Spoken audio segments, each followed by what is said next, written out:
E aí, meus amigos, tudo bem? Eu sou o professor Jandir e hoje a gente vai para mais um encontrozinho, só que hoje a gente vai trabalhar um pouquinho de física, tá? A gente vem trabalhando matemática, mas hoje vamos dar uma quebrada, até porque o canal é Dicas e Macetes de Física e Matemática. Então, vamos pegar uma coisa interessante sobre a termologia, que é a parte de temperatura, e depois a gente faz uma aulazinha em relação à questão de calor também, que são conceitos fundamentais para trabalhar na termologia. Vamos comigo. Então, a proposta do nosso encontro é a gente entender o que é temperatura, como a gente faz para medir essa temperatura, né? Qual é o instrumento que a gente usa para poder medir, entre outras coisas que vão ser de muita informação para trabalhar, até a gente chegar na questão do nosso exemplo. Então, vamos começar entendendo o que é temperatura. A temperatura é uma grandeza física que ela vai medir a agitação molecular. Todo o corpo, na sua situação natural, ela tem o estado natural de agitação das moléculas ou átomos, né? E o que acontece? À medida que você vai fazendo troca de calor, ou seja, vai trocando energia, essa agitação molecular ela vai mudando ou conforme você vai realizando alguma forma de atividade, isso altera a questão da agitação molecular. Quando isso acontece, a gente está falando da temperatura daquele corpo que vai mudar. Então, quando a gente fala de temperatura, a gente fala de agitação molecular ou dos átomos. Certo? Então a gente vai falar disso. O que acontece? Quanto mais agitado um corpo fica, maior a sua temperatura. Quanto menos agitado o corpo fica, menor a sua temperatura. Beleza, então como é que a gente faz para poder enxergar do ponto de vista quantitativo essa questão da temperatura? Como é que a gente consegue ver? Isso é interessante para a gente ter uma noção se a temperatura ela é elevada, ou seja, se a agitação molecular ela está elevada, ou se a temperatura ela é baixa, ou seja, se a agitação molecular ela é baixa. Como é que a gente usa isso? Bem, a nossa referência para poder medir, a gente vai usar um instrumento chamado de termômetro.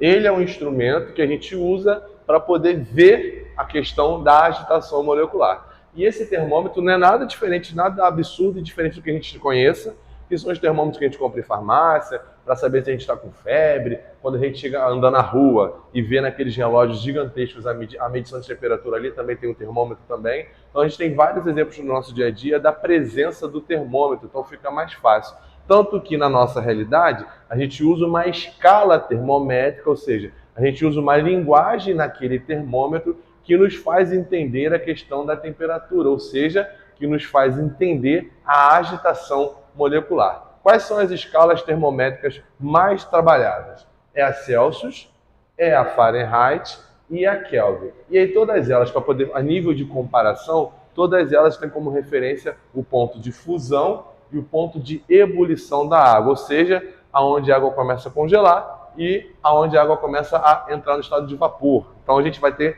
essas anotações aqui para a gente poder deixar isso em qualquer livro que vocês procurem ou qualquer informação na internet também vocês encontram. Então, na escala Celsius, a temperatura é 0, a de ebulição é 100. Na escala Fahrenheit, 32 para ponto de fusão e 212 para ponto de ebulição. Na escala Kelvin, ela é 273 para ponto de fusão e 373 para o ponto de ebulição. Tá? Um detalhe interessante é que a escala Kelvin no sistema internacional ela é a escala trabalhada, a escala nossa ela é a escala Celsius. Normalmente países de língua inglesa trabalham com a escala Fahrenheit, tá beleza? Então vamos lá.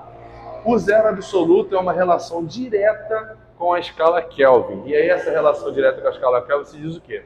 Que na teoria seria a temperatura onde não existiria agitação molecular, ou seja, seria um valor numérico agregado a um termômetro que vai te indicar que naquele estágio ali não tem agitação de moléculas. Ele é conhecido como 0 Kelvin. E aí, a nível de comparação, essa temperatura para a gente, ela se equivale a 273 graus Celsius, só que negativo. Então é uma temperatura bem baixa. Na teoria, na hipótese, seria essa temperatura em que a agitação molecular estaria parada, ou seja, temperatura lá no zero absoluto, tá bom? Conhecendo essas ideias, a proposta é o quê? É fazer esse passeio entre essas escalas justamente para poder resolver problemas. Então a ideia é você ter um problema em Celsius, ver o que acontece em Fahrenheit, se está em Fahrenheit, ver o que acontece em Kelvin, e assim a gente vai. Então a proposta de conhecer essas escalas termométricas é justamente para poder fazer essa questão da mudança. Então vamos às fórmulas para a gente não ter para onde correr. A fórmula de mudança, quando a gente fala de conversão, significa de mudança de um para o outro, ou seja, de Kelvin para Celsius, tá aqui, e vice-versa. É só você substituir no lugar apropriado. De Celsius para Fahrenheit, está aqui, C sobre 5, F menos 32 sobre 9. O detalhe é que eu posso trocar tanto de um quanto o outro. Basta só eu analisar o problema e ver aonde eu preciso trocar. Verifiquei isso, substituí certo, aí vai dar tudo tranquilo, tá bom? Variação de temperatura. Aqui, quando a gente vai fazer essa ideia de calcular a temperatura, a gente está calculando num exato momento, no exato ponto, tá? Aqui, quando a gente fala de variação, a gente fala um processo. O que significaria ser um processo? É você começar numa temperatura X e terminar numa outra temperatura 2x, 3x ou y diferente. O importante é que você tenha uma mudança de temperatura, ou seja, você precisa fazer com que as suas moléculas ou os seus átomos eles se agitem mais ou se agitem menos. Quando isso acontece, você passa por um processo e aí esse processo de mudança de agitação, ele vai ser conhecido como a variação da temperatura. E a gente também consegue relacionar as variações da mesma maneira. A referência está aqui, ó, na distância, na amplitude do ponto de fusão e do ponto de ebulição. Quando a gente olha para essa simulação, né, de um termômetrozinho Celsius, Fahrenheit, Kelvin, apontando as temperaturas para o ponto de fusão e para o ponto de ebulição da água, o que acontece? A gente compara que a amplitude de 0 a 100 ela é a mesma de 273 até 373, que é de 100. Ou seja, então sendo a amplitude igual, a variação entre essas duas escalas ela vai ser igual quando você quiser passar de uma para outra. Então, a variação de temperatura de Celsius para Kelvin, elas vão ser iguais. Já de Fahrenheit para Celsius, aí vamos na amplitude. A amplitude aqui é de 100, aqui a amplitude é de 180, tá? Então seria